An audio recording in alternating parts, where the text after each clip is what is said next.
बाबुळगाव मध्ये आपण एका गोट्याला व्हिजिट दिली बघा. तिथं आपल्याला हे सुंदर खोंड दिसलेलं आहे. दादा नमस्कार. नमस्कार. आपलं नाव आणि पत्ता सांगायचं. अभिषेक नारळप्रडे, राहणार बाबुळगाव, तालुका मुळशी, जिल्हा सोलापूर. खोंडाचं नाव पिस्टन. पिस्टन. पिस्टन यांच्या दावणीला तयार झाला बघा. शेप कसा आहे बघा पिस्टनचा. किती महिन्याचा आहे? त्यांना 10 महिने पूर्ण परवा दिवशी. 10 महिने पूर्ण होणार आहे ते बघा. एकच नंबर शेप झालेला आहे. तर दादानी शर्यतीसाठी हा खासी कसं काय नाद लागला? हाय आता पहिल्या बसणं जरा होत नव्हतं आमच्याकडे. गेलतो जरा शर्ती बघा अड्ड्यात जरा. बसणं झाला घरी बी सांभाळायचा. सांभाळा म्हणजे घरी खोंड व्हावा आणि खोंड आपल्या घरचाच खोंड शर्यतीला पळा. आता 10 महिन्यापासून तुम्ही त्याच्यावर एफर्ट घेताय.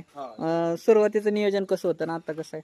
पहिल्यापासून तो 5 महिना होता तेव्हापासून त्याला पवनी बाकीचं चालवणं, पुन्हा आता फेरं टाकतो त्याचं. बरोबर. फेरं टाकलेत पुन्हा अजून चालू आहे दररोज व्यायाम त्याला.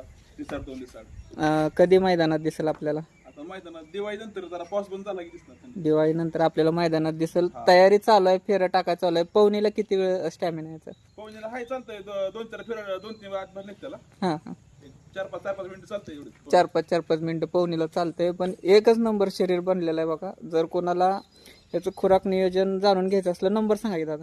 74-98 18 25 39. 25-39. आता पिस्टनला खुराक काय चालू? आता पिस्टनला उडदाची डाळ, खपरी पेंड आणि घरचा भरडा आहे.